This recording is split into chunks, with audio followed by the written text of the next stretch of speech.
Hi hello. അതിമനോഹരമായിട്ടൊരു വയറുവേദന കഴിഞ്ഞിട്ടുള്ള കിടപ്പാണ്. സമയം വൈകിട്ട് 4:30. രാവിലെ കുളിയും തേവാരൊക്കെ കഴിഞ്ഞ് ഒരു പെയിൻ കില്ലർ അടിച്ചു കയറി കിടന്നതാണ്. ഇപ്പോൾ ഒരു ഇത്തിരി ആശ്വാസമുണ്ട്. പീരീഡ്സിന്റെ വേദനയൊക്കെ എനിക്കിപ്പോൾ സഹിക്കാൻ പറ്റാത്തത് എന്റെ PMS എന്ന് ചുരുക്കി വിളിക്കണ പ്രീ മെൻസ്ട്രൽ സിൻഡ്രോം ആണ് കേട്ടോ.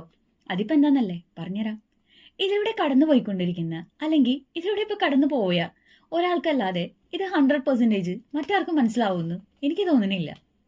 പീരീഡ്സിന്റെ ഒരു 1 വീക്ക് അല്ലെങ്കിൽ അതിനും കുറച്ചു മുന്നേ ഉള്ള പലവിധ ഫിസിക്കൽ പെയിനും പോരാതെ മെന്റലി ആൻഡ് ഇമോഷണലി ഉണ്ടാവുന്ന ഒരുതരം ഭ്രാന്താണെന്ന് തോന്നിക്കുന്ന അവസ്ഥ. ഉറക്കെ കരയാൻ തോന്നുക, കുഞ്ഞു കുഞ്ഞു കാര്യങ്ങൾ കൂടി ഓവർ റിയാക്ട് ചെയ്യുക. സംഭവിച്ചത് അതാണ് എന്ന് അറിയായിരുന്നിട്ട് പോലും നമുക്ക് കൺട്രോൾ ചെയ്യാൻ പറ്റാത്ത അവസ്ഥ. മൊമെന്റ് വെച്ച് ഇമോഷൻസ് എങ്ങനെ ടക്കനെ മിന്നി മറിയാ. അതന്നെ മൂഡ് സ്വിങ്സ്. ഇതിപ്പോ മൂഡ് സ്വിങ്സും കഴിഞ്ഞ് പീരീഡ് പെയിനും കഴിഞ്ഞ് ഒന്നും ഒക്കെ ആയിട്ട് വരുമ്പോഴേക്കും നെക്സ്റ്റ് മന്ത് ആവില്ലേ. പിന്നെ ഈ സൈക്കിൾ ഇങ്ങനെ കറങ്ങിക്കൊണ്ടിരിക്കും. കൂടെയുള്ള ഒരാൾ പോലും നമ്മളെ കറക്റ്റായിട്ട് മനസ്സിലാക്കാണ്ടിരിക്കും. ഇതൊക്കെ നിന്റെ കാട്ടിക്കൂട്ടലാണെന്ന് പറയണ വേറെ അവസ്ഥയിലും കൂടി ഇതിന്റെ ഇടയിൽ കൂടെ നമ്മൾ കടന്നു പോകുന്നുണ്ട്.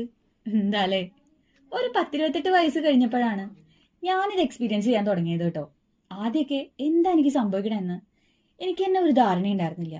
ഇപ്പോഴും വലിയ ധാരണയൊന്നുമില്ല. ശാസ്ത്രീയമായിട്ട് പറയുകയാണെങ്കിൽ കുറച്ചധികം പറയാനുണ്ട്.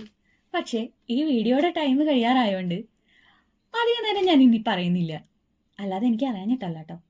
ഞാനിതിവിടെ അവസാനിപ്പിക്കുകയാണ്.